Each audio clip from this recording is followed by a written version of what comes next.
8번째 시간인데,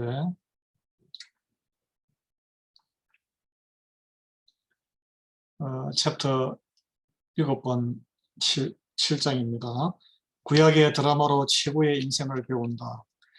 6번째 시간 전체적으로 구약 성경의 생활 원리 3번째 시간입니다. 3번째 시간인데 오늘은 사무엘하와 열왕기 상을 다루겠습니다. 여러분, 오늘 이 성경 오늘 같이 살펴보는 성경 파노라마 수익을 끝난 다음에 구약 성경의 사무엘하와 열왕기 상을 한번 읽어보시면 좀 더 구체적으로 깊이 오늘 말씀의 맥을 잡을 수 있을 것입니다. 자, 사무엘하. 구약 성경의 사무엘하는 주제는 그래요. 죄는 우리가 하나님의 자녀로서 죄는 용서를 받아요. 그렇지만 하나님의 징계를 피할 수는 없습니다. 징계까지 피하지 않아요. 이게 죄의 대가는 치른다는 거죠.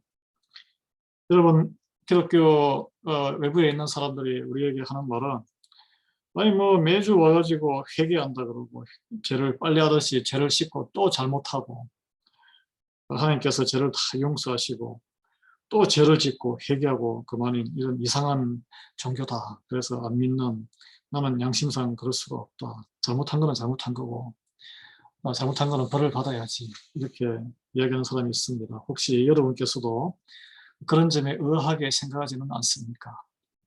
네. 여러분, 그렇다면 우리가 왕이 된 다윗의 인생을 통해서 우리는 하나님의 죄 사함과 그리고 우리가 저지른 그 죄와 허물에 대해서 우리는 어떤 과정을 겪는지 한번 교훈을, 성경에 나타나 있는 귀한 하나님의 사람이죠. 사무엘하는 처음부터 끝까지 한 사람에 대해서 이야기하고 있습니다. 왕이 된 한 사람, 다윗에 대해서 이야기하고 있어요. 다윗은 사도행전 13장 22절에 보면 하나님의 마음에 합한 사람이다 라는 표현이 나옵니다. 그런 표현이 나오는 사람은 성경에 다윗밖에 없어요. 그렇지만 다윗은 부하 장군의 부인이죠. 바세바를 권력적인 왕이었기 때문에 불러서 성관계를 맺는 것은 명령을 따라야 되니까 바세바가 졸선 싫던 그런 부적절한 관계, 불륜이죠. 불륜을 저질렀고 그의 인생에 바세바와의 부적절한 관계를 맺으면서 상황이 급변하게 되었습니다. 급변하게 되었어요. 이 사무엘 1장에서 10장까지 보면 모든 일이 승승장구 잘 되었습니다. 사무엘 하에 10장까지 읽어보십시오. 이스라엘 고대 근동이 이제 새로운 강대국으로 성장했고, 그래서 영토가 이집트에서 유프라테스 강까지 미쳤다 그랬습니다. 그래서 다윗이 예배 처소 중심지인 그 시온산에 있는 예루살렘으로 수도를 옮기죠. 엄청난 부자나라가 되고 주변 그 민족들로부터 조공을 받는 그런 패권 국가가 되었어요. 그런데 사무엘 13장부터는 급격하게 상황이 안 좋아집니다. 이게 바세바와의 그런 부적절한 관계를 맺고 난 다음부터 이제 왕국이 좀 금이 가기 시작하는데, 첫 번째, 정복했던 땅들로 땅을 이방 민족들에게 도리어 조금씩 뺏기기 시작해요. 그리고 아들 압살롬이 다윗 아버지의 왕의 권위에 도전하는 반란을 일으키고 다윗은 그 왕궁 밖에까지 맨발로 막 도망을 가죠. 그 다음에 그 사건이 있기 전에 또 사랑하는 아들이 또 딸을, 그러니까 온누이 관계인데 서로 막 이렇게 근친상간을 강간을 하는 그런 사건이 벌어집니다. 그걸로 인해서 압살롬이 원한을 품게 되죠. 그 다음에 또 압살롬이 잠시 세력을 이룸으로써 모든 이스라엘 백성이 보는 앞에서 다윗의 후궁들과 그 옥상에서 천벌을 해서 동침하는데, 이 근친상간, 다윗의 이 근친상간과 자녀들의 그런 가족 간의 유혈 참극을 다 목격했습니다. 이것은 성경적으로 볼 때 이 바세바와의 그런 관계를 다윗이 하면 안 되었던 그 쾌락을 즐긴 죄의 결과로 인해서 다윗의 인생이 기쁨으로 가득 찼던 삶입니다. 아주 그 가정이 분비박산이 나는 그런 아주 비참한 이게 하나님의 징계라고 할 수 있죠. 어떻게 보면. 예, 징계를 받아요. 예. 그래서 다윗은 자기가 했던 그런 치부를 숨기려 했어요. 우리아 바세바의 남편 우리아를 전선에까지 보내가지고 불러가지고 이렇게 잠을 재워서 아기가 자기 아기란 것을 숨기기 위해서 했었고 실패했죠. 그래서 완전 범죄를 위해서 최전방에 나가서 죽이게 만듭니다. 근데 그게 문제 해결되지 않았습니다. 그래서 나단 선지자가 이 해결되지 않은 다윗의 이 죄를 지적했어요. 그때 다윗의 태도가 우리 보통 사람들하고는 좀 다릅니다. 그것을 인정하고 하나님 앞에 통렬하게 공개 회개를 했습니다. 그래서 그 시편 32편, 51편에 나오는데 하나님의 마음에 합한 사람은 죄를 범하지 않는 사람이 아니고 죄를 범해요. 우리 다 죄를 범합니다. 그 죄를 까놓고 하나님 앞에 통렬하게 통해 자복하며 회개하는 사람이 하나님이 기뻐하는 사람이에요. 그렇지만 여러분, 하나님께서는 죄를 용서하시지만 그 저지른 죄로 인해서 비틀어진 인간관계와 여러 가지 그 공동체의 그 파장, 나쁜 영향, 그 징계를 피할 수 없다는 것을 극적으로 보여주십니다. 그게 사무엘하 12장에 나와요. 그래서 나단 선지자가 하나님께서 다윗 왕을 회개했으니까 죄는 용서해 주셨지만 그 간통으로 임신한 그 아이는 반드시 죽을 것이다. 죽어요, 태어나자마자. 그리고 칼이 다윗의 집에서 영원히 떠나지 않을 것이다. 안에서 내전이 일어날 것이라는 것이죠. 그리고 다른 사람이 다윗의 아내들을 빼앗아서 흔한 대낮에 엿보일 것이다. 그 다른 사람은 압살롬이었죠. 자기의 사랑하는 아들이었습니다. 그래서 사무엘하 13장에서 24장까지는 이 모든 예언이 하나씩 성취되어가는 과정을 기록하고 있습니다. 여러분 사무엘하를 꼭 읽어보십시오. 여러분 이 사탄은 하나님의 말씀과 그 역사하심을 교묘하게 절반 정도의 진실로 약간 비트는 존재예요. 이렇게 이야기해요. 너희들이 다 죄를 지어도 하나님의 은혜가 값없이 오는 것이고 죄 또한 값없이 용서를 받기 때문에 죄를 지어도 다 용서돼. 그런 식의 삶을 사는 것을 합리화시키고 이 값싼 은혜라고 그러는데 여러분 그게 값싼 은혜. 예, 값싼 은혜. 이 다윗의 생애가 나오죠. 지금 도표에 10장까지는 아주 잘 나갔는데 바세바가 범죄를 하면서 내리 곤두박질을 하는 다윗의 후반기에 이제 나옵니다. 이 갈보리의 십자가의 피를 흘리신 예수님을 대한 명백한 왜곡이에요. 우리가 그냥 아무 대가 없이 우리의 죄가 용서받을 수 있다면 하나님께서 굳이 외아들의 목숨을 내놓으실 이유가 없습니다. 그러실 이유가 없어요. 하나님께서 독생자 아들을 십자가에 못 박히는 것 말고 다른 방법이 있었다면 그렇게 하셨겠죠.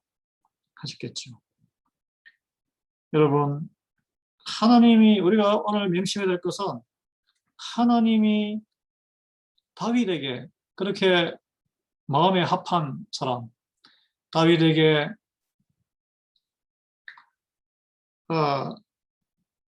그랬던 것처럼 우리 하나님의 백성인 저와 여러분에게도 우리가 죄를 범하면 징계를 없이 무조건 사해 주는 거다. 죄는 회개하면 사해 주지만 거기에 따른 징계는 받습니다. 그래서 웬만하면 죄를 안 저지르는 것이 낫습니다.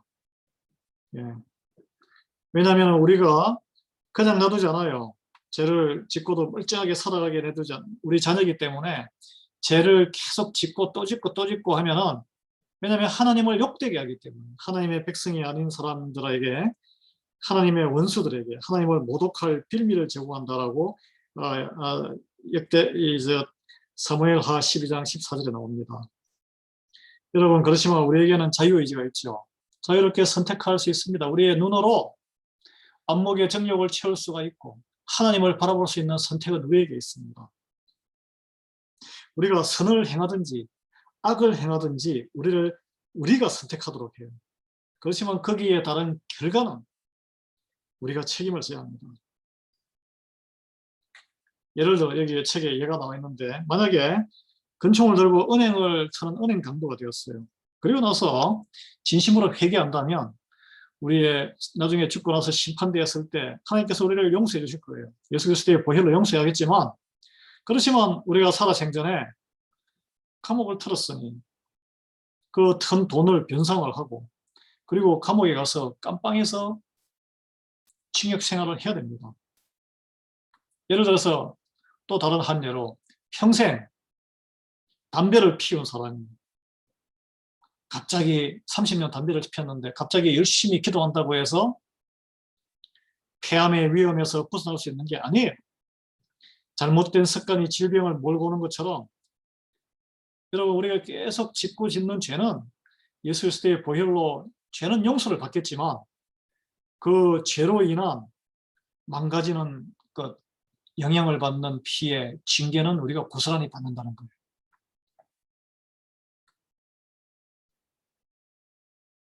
그러면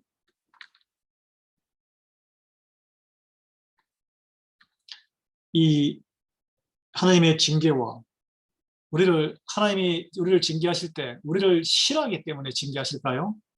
아닙니다. 잠언 3장 11절 12절에 보면 하나님은 사랑하는 모든 자녀들을 부모는 훈계하고 징계합니다. 사랑하기 때문에 징계하는 거예요. 왜냐하면 회초리를 들어야 다시 그 죄에 빠지지 않기 때문에 그렇습니다. 그래서 가르침을 주시고 우리가 그것을 이해하는지를 시험하십니다. 하나님께서 징계받을 때, 우리 하나님으로부터 징계받을 때 우리는 하나님의 사랑을 확인해야 돼요. 확인해야 됩니다. 다윗은 첫 아기를 낳고 나서 죽었어요.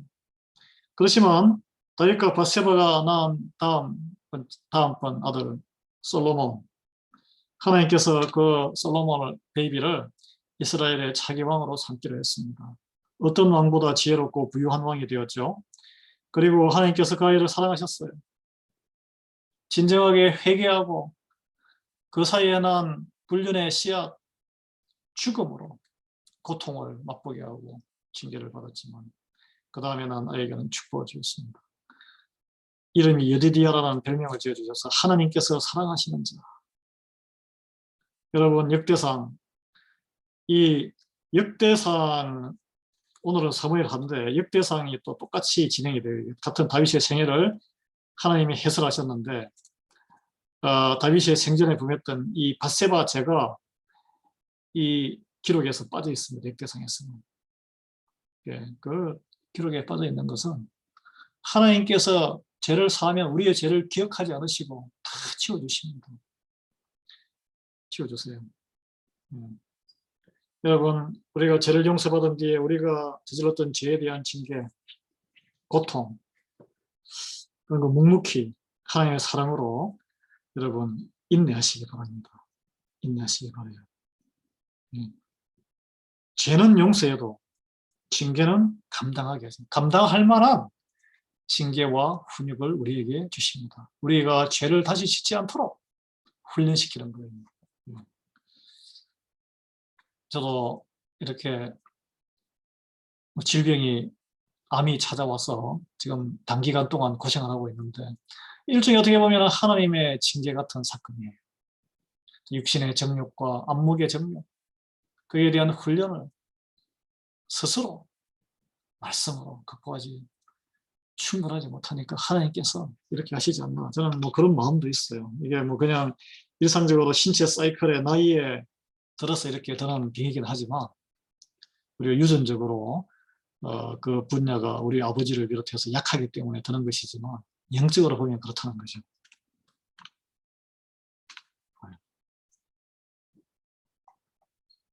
예, 화면이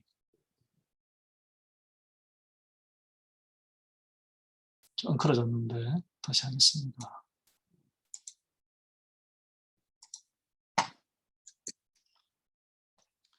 열왕기상은 충고, 현명한 충고. 주위에 많은 사람으로 영적으로 좀 풍성한 그런 사람들에게 충고를, 권면을 많이 들어야 돼요. 마음에 새기는 것이 안 들어요. 여러분, 이 솔로몬이 죽고 나서 북이스라엘과 남유다로 나라가 두 조각이 났습니다. 솔로몬의 아들 르호보암이죠. 르호보암인데 북쪽에 살던 10개 지파 대표들이 솔로몬이 왕일 때 사회 뭐 여러 가지 건축 사업의 국고성이라든지 뭐 군비 확장, 그러니까 세금이 굉장히 많이 걷어서 힘들었나 봐요. 그래서 세금을 좀 깎아달라 했는데 르호보암이 자기 왕 시절부터 벼슬을 하던 그런 지혜로운 노인들에게 조언하니까 세금을 내려주면 백성들이 왕을 위해서 무엇이든지 할 것입니다 라고 현명한 조언을 했는데 같은 자기랑 이 르호보암이 나이가 40살이었거든요. 그때 성장한 소년들이라는 말은 30대, 40대 소장파들을 이야기합니다.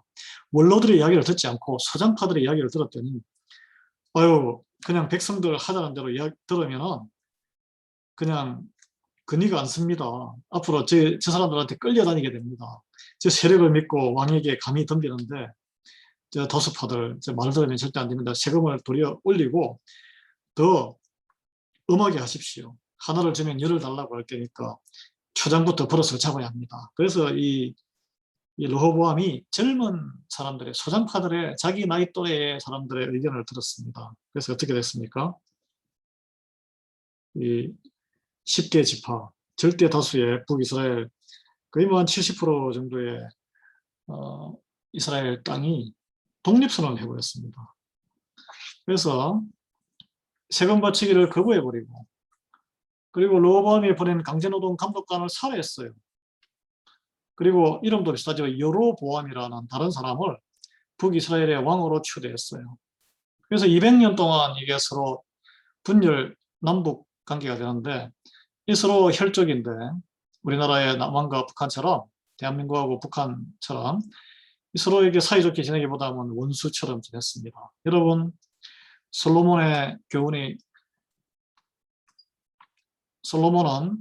교훈과 경험을 통해서 자기 아들에게 현명한 자, 지혜로운 자가 되는 방법을 적은 책이 잠언이에요. 잠언의 2장 1절에 보면 그런 말 나와요.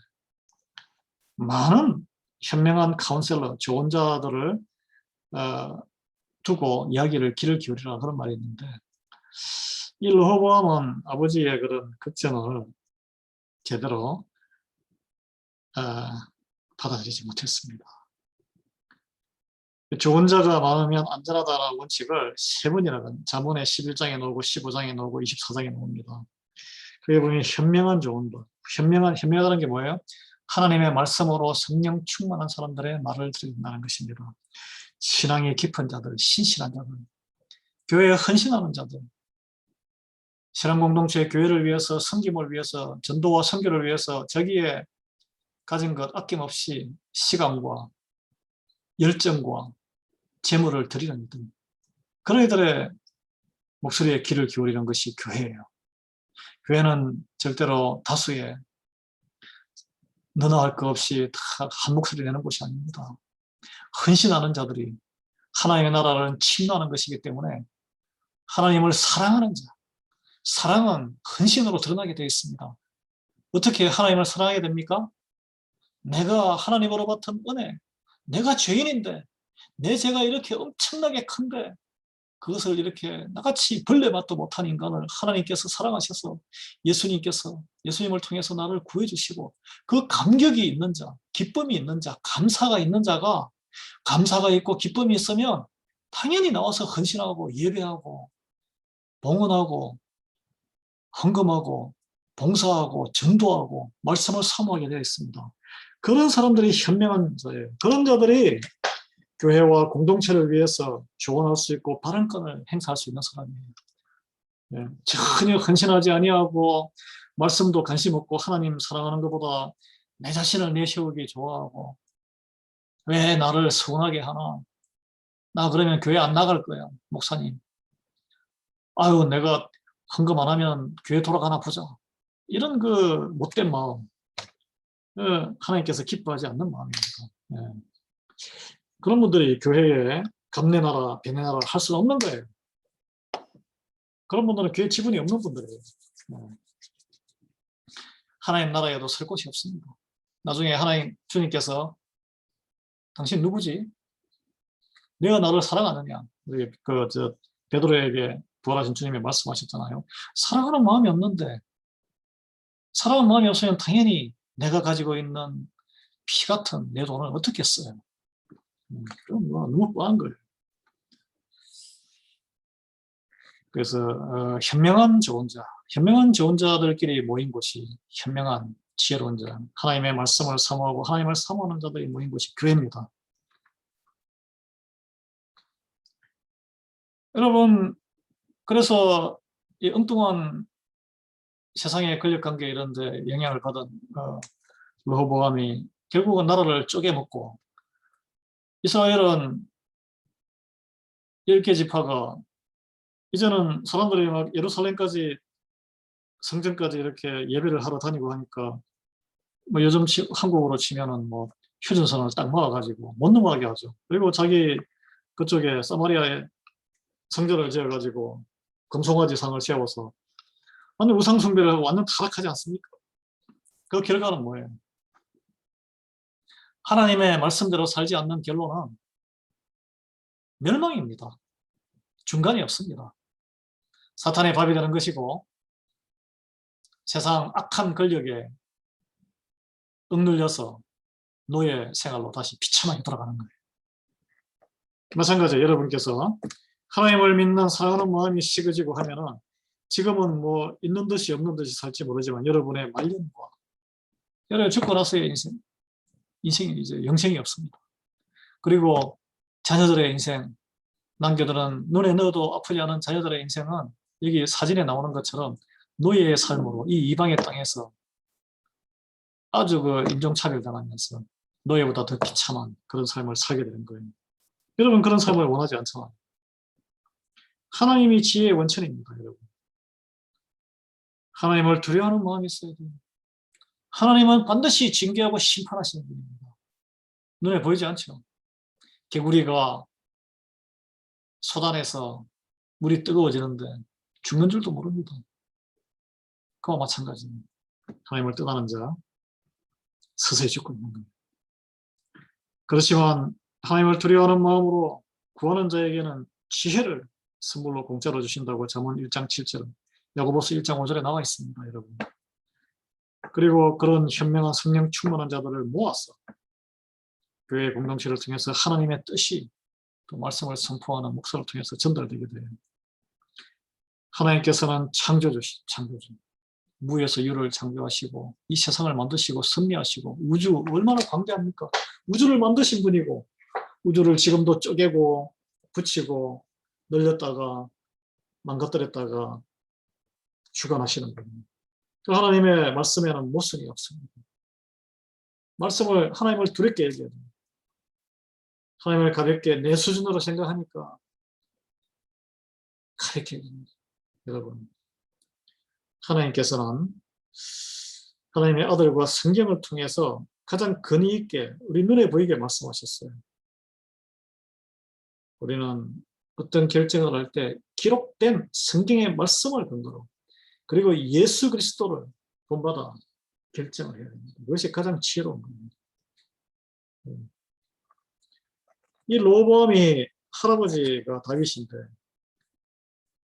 이 시편 119편이 에스라가 썼다는 얘기를 했지만 어떤 영국의 스펄전이라든지 유명한 성경학자들은 그 119편의 일부는 다윗이 기록한 것을 가져왔다고 해요. 그렇게 이런 말씀이 있어요. 다윗이 119편 24절하고 98절, 100절을 보면 주의 증거는 나의 즐거움이요 나의 모사니이다. 모사란 것은 좋은 자를 얘기하는 거죠. 주의 계명이 항상 나와 함께하므로 그것이 나로 원수보다 지혜롭게 하나이다. 내가 주의 증거를 묵상함으로 나의 명철함이 나의 모든 스승보다 성하며 이기며 주의 법도를 지킴으로 나의 명철함이 노인보다 성하다. 낫다는 이야기예요. 무엇이 즐거움입니까, 여러분에게? 인정받는 거예요, 세상에서? 돈 많이 버는 거예요? 육신의 쾌락을 채우는 거예요? 재밌는 걸 보시는 거예요? 아닙니다. 인생의 주님이 나타난 증거, 내 인생의 주님이 나타난 증거, 그것을 볼 때 가장 큰 즐거움이 되기를 축원합니다. 그래서 하나님께서 인도하시는 것이 가장 지혜롭다는 겁니다. 주의 계명 말씀이 항상 나와 함께하므로 내 원수들보다 내가 지혜로울 수 있는 거예요. 하나님의 말씀, 하나님의 증거, 주의 증거를 묵상하면서 더 똑똑, 여기 세상에 학력이 아무 소용이 없어요.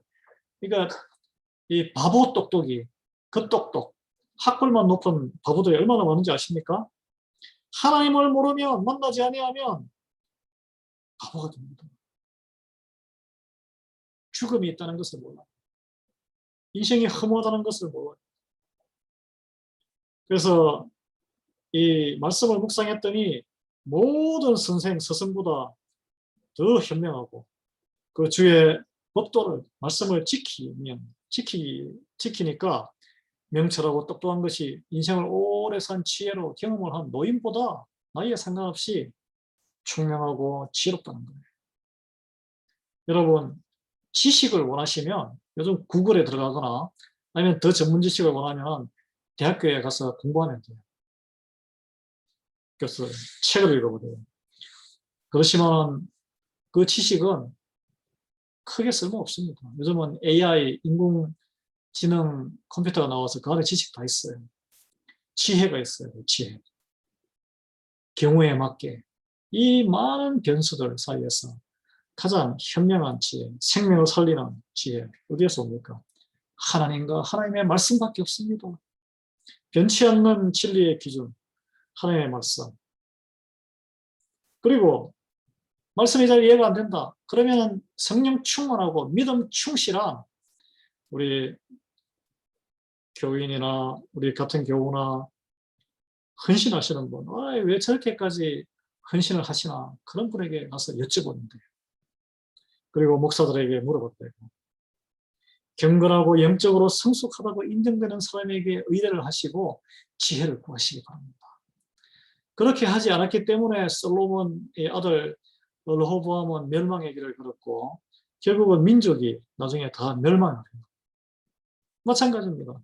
하나님의 말씀을 떠나 지혜의 근원이 되신 하나님을 떠나면 뭐 당 세대에는 그럭저럭 이런저런 욕을 얻어먹어가면서 하나님 앞에 보시기에, 하나님 보시기에 악해 보이는 그런 인생을 살면서 끝날 수 있겠지만 그 결론은 멸망이에요. 멸망. 멸망. 여러분, 오늘 우리가 여러분 열왕기 하를 읽으면서 르호보암 그리고 그 다른 이스라엘과 유다 열왕기상 읽으면서 한번 보십시오. 르호보암이 왜 애초에 치명적인 실수를 했는지. 교만 때문에, 교만. 자기의 권력 때문에. 하나님보다 자기가 앞서면 다 모든 게 망가집니다. 망가져요. 오늘은 여기까지만 하고 다음 주에 또 열왕기하 계속하겠습니다.